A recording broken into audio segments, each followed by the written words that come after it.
Applewhite, and I am your Chief Executive Officer at Top of the Line Healthcare Staffing. I am a native of New Jersey. I've been a resident in North Carolina for 20 years. I have an amazing husband and 5 beautiful children. Thank you all for attending this extraordinary event, and tonight we are taking the time out to thank our nurses for all the care they have provided to all the patients, friends, and families. We dedicate this night to celebrate your commitment, your compassion, your perseverance to providing top-of-the-line health care to all patients. Say breakthroughs in the room. Breakthroughs in the room. It's yours if you want it. Anticipating. Anticipating. Always has worse going on than you do. They always have more going on than you do. And if you look at it like that, you will understand that compassion comes automatically. Went ahead, you apply for your EIN, you got that first with your company name, and you go to the state level to apply, and it's no longer available. Now you have to do additional paperwork just to try to get everything balanced, right? We are doing a Make the Call to Get the Client challenge. It's a 5-day challenge, and I want you to be a part of it. If you are a healthcare staffing owner and you are suffering with getting clients, hospitals, nursing homes, whatever your niche is, whatever. We adore each other. We love being with each other, right? No, I adore it. I enjoy it. I love it. I don't know what you're going through, but we stopped by to tell you that what's in front of you is bigger than what's behind you. Your destiny, your promise, your future.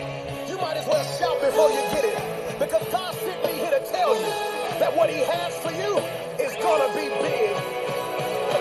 I believe That it's my season. that it's my season. You ought to declare that over your own life. Say, I believe. I believe. Go, and you want that person to have that integrity, that professionalism when the door is closed, because that's what matters. If you're diabetic or you're diabetic, it's a chance that you might lose some type of sensation in your feet.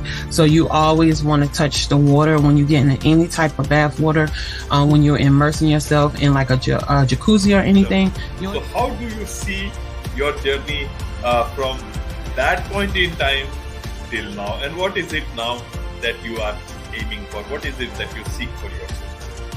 So right now, I'm just seeking to touch medical professionals nationwide, because, in global Accountability kicks in, and that is what we have with our medical professionals. We make sure they are all of that when the door is closed. So Yes, that's awesome. And that matters most is your family, your health, and your happiness.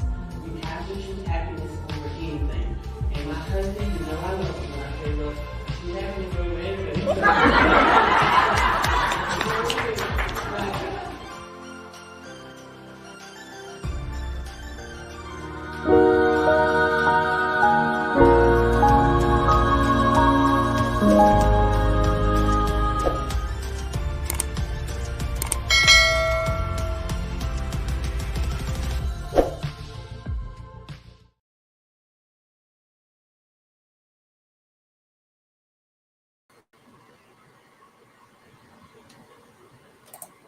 All right, y'all, don't go anywhere. Somebody asked a question and we got to answer it. All right, so let's get it.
Hey family, how y'all doing today? I'm so excited, y'all. Last night you should have been at the webinar. Oh my God, I dropped so much game. I'm so excited, and we gave away some gifts, right? So congratulations to the people who got the gifts last night. So let's get to it. This is a live where we are doing 15 minutes. Let's go to it. Let's see where I can explain this. All right, so this is your 15-minute live Q&A with your CEO 3 times, the real Alisa Applewhite. I am the real Alisa Applewhite, your CEO. And what we're going to do is we're going to go live. Here we go. Why do I go live Monday through Friday? People ask me this question all the time. Simple. Because people are always DMing me, emailing me, texting me, calling me, asking me questions about business, about family, about life, about kids, but it's primarily about business and healthcare staffing. And I just wish I had the time to answer each and every one's question, but I don't. So I said, hey, I'm going to go live every day for 15 minutes where I literally answer your questions. So this is what I'm doing. I'm answering your questions. So if you have a question, send it to us, DM us, email us, text us, call us, send it to us so you can get the your question answered. And I normally give 3 tips on the question, the answer to the question. All right. So let's go. Why do they call you CEO 3 times, right? So I always say this to people. We are all CEOs 3 times, whether we like it or not. You are a boss of yourself, right? You are ruling yourself. You are the ruler of what happens to you, what goes into you, your ears, your heart, your mind, your mouth. You rule that, okay? Number 2, you are a boss to your family and to your community. And number 3, you are a boss on your job, or you are really a boss, a CEO, where you own it. Not CEOs don't always own stuff, but when you are bossing it, you're owning it. Ownership, right? It's what matters. But why do I call myself CEO 3 times, y'all? I didn't think about it that in depth when I first started it. So I said, hey, I got 3 companies. Let's make it simple. Let's just say we CEO 3 times. All right. So the first company is called Top of the Line Healthcare Staffing. This is where we staff medical professionals in hospitals, doctors' offices, and nursing homes. Then we have TOTLHS Heart to Go Inc. This is our nonprofit. This is the baby that helps our medical professionals with rental assistance, mortgage assistance, down payment assistance, scholarship assistance, right? It helps them financially grow into the things that they need. So I'm so excited about that. Then you have company number 3, the real Alisa Applewhite Consulting, where we teach everyday people like you how to build a healthcare staffing agency from scratch to government. We also partner with medical professionals where we teach them to be the best medical professional they can potentially be. And then we partner with hospitals and doctors' offices, and we consult with them to show them on how to retain their staff. Y'all, we do so much. We have a podcast called Beyond the Scrubs Podcast, where we literally take everyday people and we record their health issues or patients. They tell their stories, and then we also have medical professionals that tell their stories as well. This thing is so big. Like this consulting company is huge, and I didn't know it was going to grow this big, but I'm going with the flow and I'm going with God because He never steers me wrong. All right, so let's get to the question. So the question is, what is a respiratory therapist? This is a good question.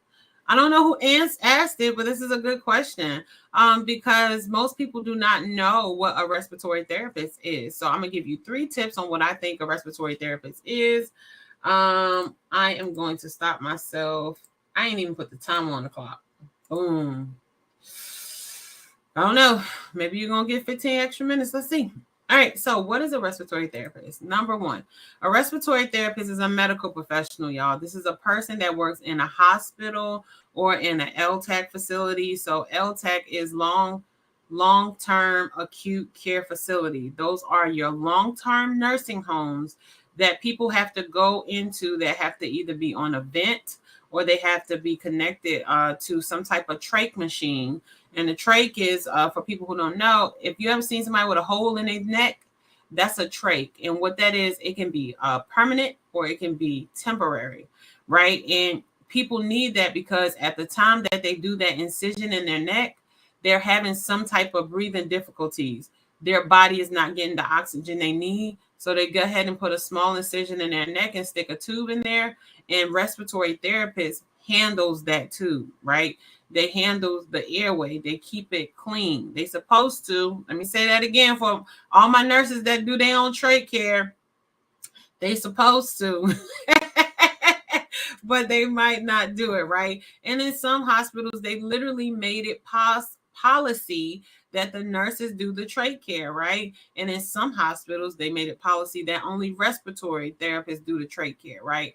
And because that area is so, think about it, it's right here, right? It's directly in your airway, the most how can you say precious, right? Everything's precious on your body, but that area has to be sterile. It has to be clean. Like if you get an infection there, you know, you can die. And it's like, I need somebody trained to do that, not somebody who did it in nursing school and haven't picked up the skill again. I'm just saying hospitals need to listen to this, right? I need somebody who's doing it every day so they know how to keep a sterile field and keep that sterile, right? And I'm not saying that nurses are making it high risk for infection. Before y'all come into my chat, I'm not saying that. I'm just saying if respiratory therapy job is to take care of the respiratory tract, then why not just make it a standing rule that they do all of the trach care? All right. So that's my nursing spiel right there, y'all. All right. So they are a medical professional. They can work in a hospital. They can work in long-term acute care hospitals. They work in state hospitals. You got them in psychiatric hospitals. You don't really see them in nursing homes because nursing homes, they try to eat that cost by having the nurses do the breathing treatments and stuff, right? But you can see them in the long-term acute care hospital. And there is a difference between a long-term care center, which is a LTC, and a long-term acute care hospital, which is a LTAC, which we call LTAC, because LTACs normally take people with breathing issues or debilitating issues that require more attention, but they can't lock up a hospital bed. If that helps you, right? So they are medical professionals, right? The next one, what is a respiratory therapist? All right. So I put, it helps patients with anything airway related. So when you are in the ICU, as an ICU nurse, as a former ICU nurse, I worked in surgical trauma. I worked in medical ICU, cardiovascular ICU. I worked in neuro ICU, which was not for me. It's just not for me. It's TBIs be crazy. It's not for me. All right. So I just had a memory, but I worked in these ICUs, and that is where I feel like you get the closest to your respiratory therapist, because most people just think they just go around the hospital doing breathing treatments, cleaning trachs, you know, helping people with airway. When you got to transport a patient, they there to transport that patient and help them keep them breathing. But they do so much more. And I gained so much respect for respiratory therapists when I was an ICU nurse, because they know the ventilation settings. They know if the PEEP is too high, if the PEEP is too low, the tidal volume. They know this stuff. And they just like, this seems to work. And, you know, the doctor gives them an order and says to them, hey, this is what we want, right? And they know the assessment to look and say, hey, doc, I know you ordered the, you know, this PEEP to be at 20 or 18 or whatever, but it ain't working. Can we try right? So it's like it's a true team thing in the ICU when it comes to your respiratory therapist and your nurse, because the nurse is looking at them like, I know about the vent. I know when it alarms what to do. I know that if there's a mucus plug, I know what to do, right? But respiratory therapists normally teach you that while you're in ICU. Like, so if this sound goes on off the alarm, then this means it can be a mucus plug. If this sound goes off the cuff, if you hear like a singing or humming over the cuff, that means that there's a leak in the cuff. So you might need to put a little bit of air in the cuff, right? So it's these little teachings that respiratory therapists teach you in ICU that saves people lives. So they're so important. Airway, for anybody who's a medical professional, knows that we do the ABCs, right? So it's airway, it's breathing, and it's circulation. So airway, we always have to protect our airway. If you are not breathing, you're not living, period, right? If you're not breathing, you're not living. And what respiratory therapy do, that I'm going to give them their kudos, is they are the ones that pop in the ET tubes, right? So the endotracheal tubes. So those are the tubes when you go into a hospital or you see it on TV and you see the person is on a ventilator, a machine, like, oh my God, they're on a machine. And you see this tube hanging out their mouth and you're like, hey, they're on the machine. Respiratory therapist is normally the one that is sitting at that bedside and pops that tube in. And when I say pop, y'all, I'm using nursing terms here, I'm sorry.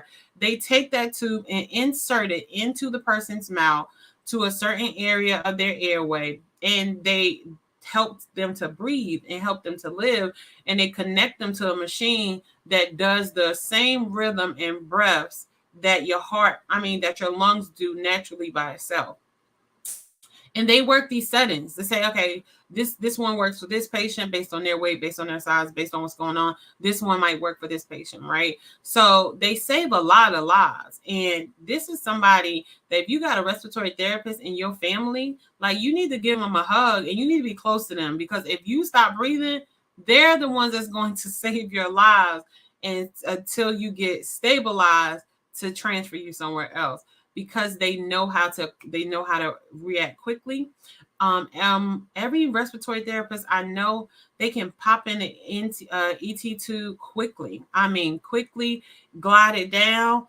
Some of them don't even need a glidoscope. So a glidoscope is what you use. You open your mouth. You can put it. It's like a hook. It's a hook with a light. You put it in a person's mouth, and then you can guide the tube down. I've seen some of them. I don't need that glidoscope. Boop, pop it in. We do the X-ray. Proof that, hey, that person is in that tube is in the right place, and we keep it going, right? And we do our verification. So what I'm saying to you is they help one of the most important things in that sustains life, period, right? So they do everything airway related. They clean the tracheostomy tubes in some facilities. In some facilities, they clean the trach tubes. If you need a breathing treatment, right? If you have a person that's having difficulty breathing, they are the ones you call, and they give you different type of breathing treatments. They help with the different type of steroid inhalers, right? They have all of this. So they have their own schedule, just like a nurse, right? They have their own medical record. So it's part of your medical record as a nurse, and you can see it, but they literally have their own patients that they have to go throughout the whole building, y'all. Sometimes the whole entire building. They got to go and give these breathing treatments. They got to go and do these assessments. They're the ones that got to go pop in the NG tube. And God forbid, if you had a cold and you need them to pop in the tube now, then they got to stop what they're doing and go pop in the tube. So they are all over. And some days it be quiet and some days it don't. It just depends on the size of the hospital you work. So kudos to the respiratory therapist. Thank you for working beside me for almost 20 years and helping me throughout my journey and just educating me about ventilation systems. I didn't get the education from the doctors, y'all. I got it from my nurses and primarily my respiratory therapist. So this is a tip. If you work in a hospital, right? If you work somewhere with a respiratory therapist, you need to make it your daily goal to ask them one question a day.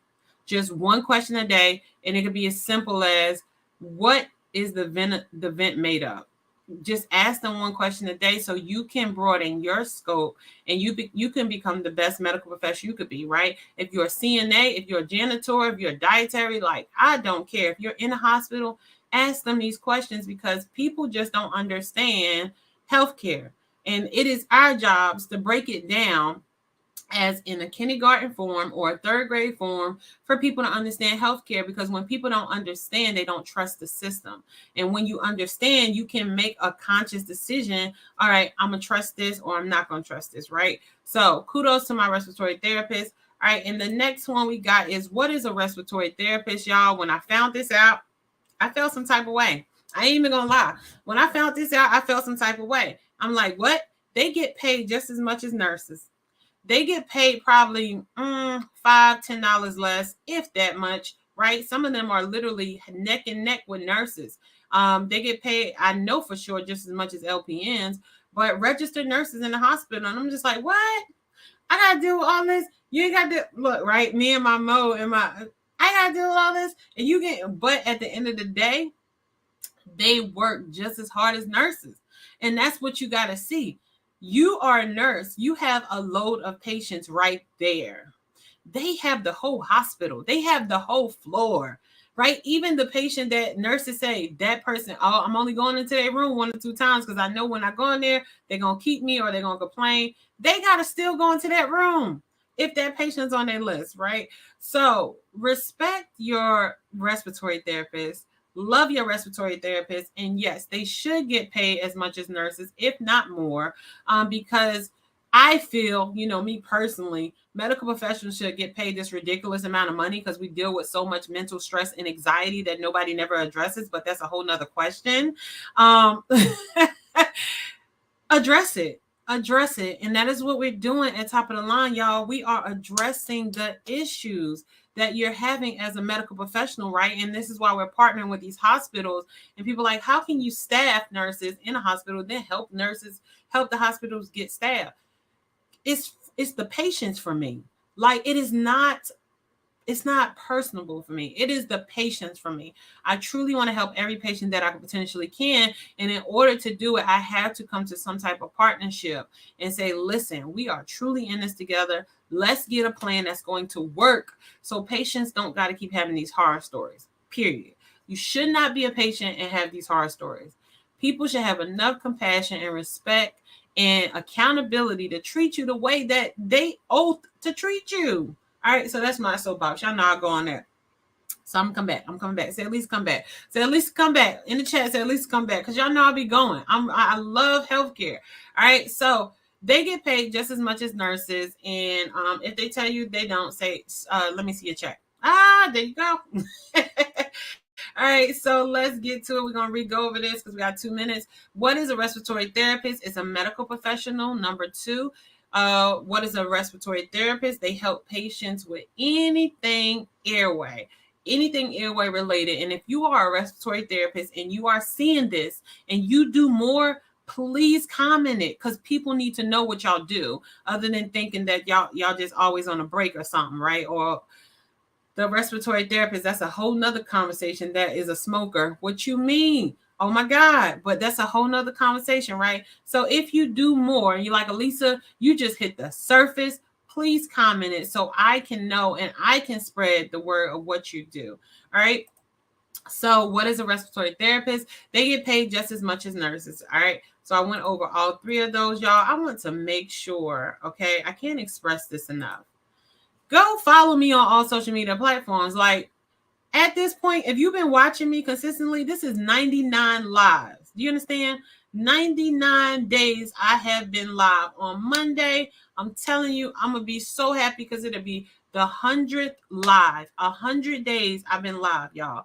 Can you say that you consistently did something for 100 days? I have 99 days went live, and I'm telling you, I'm going to keep going and I'm going to keep pushing, and I can't wait to the 700th day. I can't wait for the 1000th day, because people need this information and I'm going to give it to them. All right. So follow me on all social media platforms, The Real Alisa Applewhite. Again, that's The Real Alisa Applewhite for the people in the back who's normally my children or my husband. The Real Alisa Applewhite. All right. So, we gotta do this one first, right? Subscribe to my YouTube channel now. Like, stop what you're doing. If you're up here looking at me on YouTube, hit the subscribe button. Guess what? Ring the bell.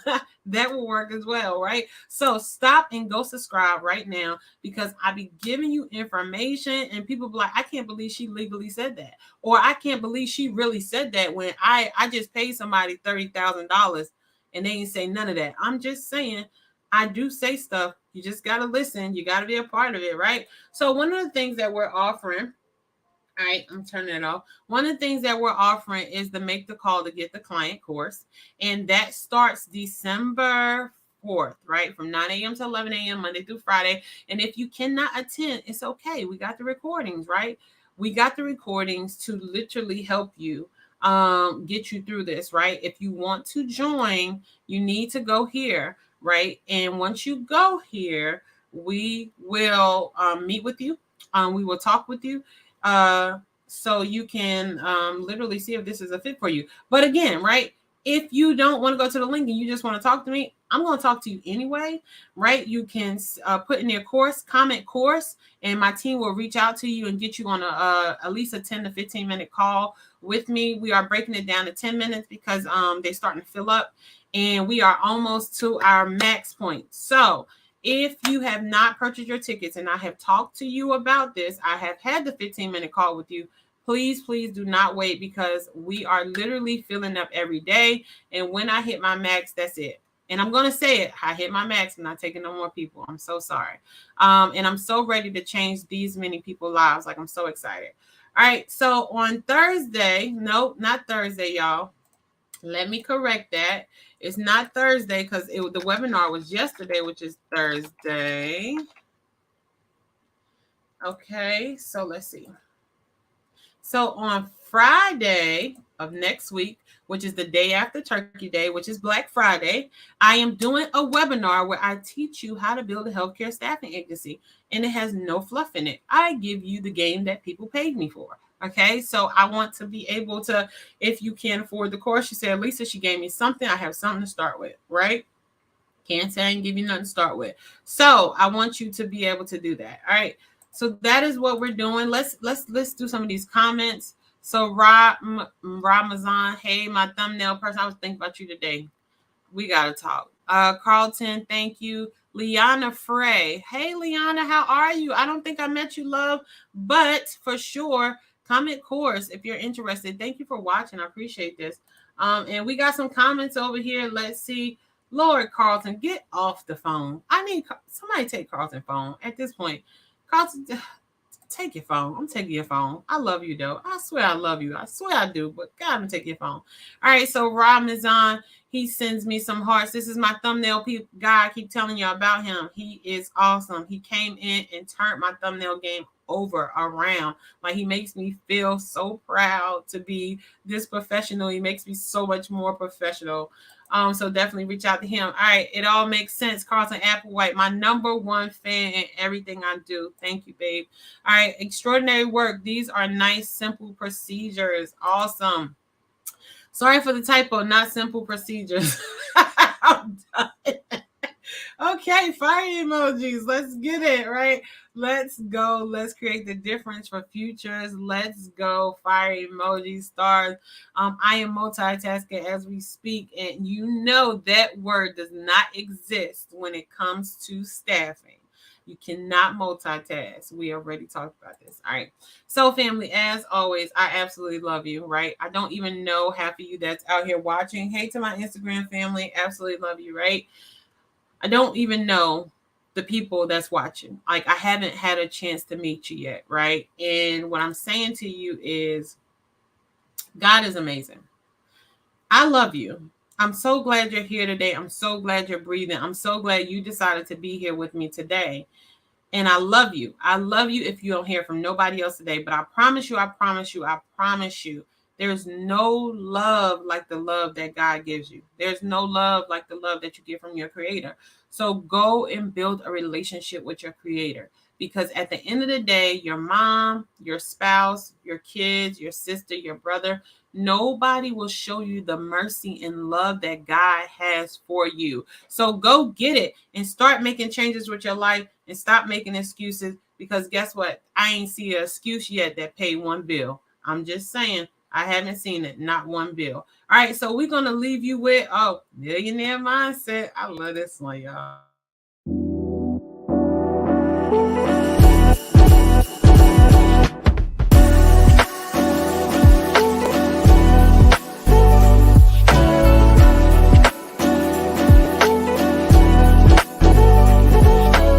Alisa Applewhite, your CEO 3 times. This is going to be a millionaire mindset. Tip number 1, your new friends' conversation should make your old friends uncomfortable or intrigued. Let that sink in.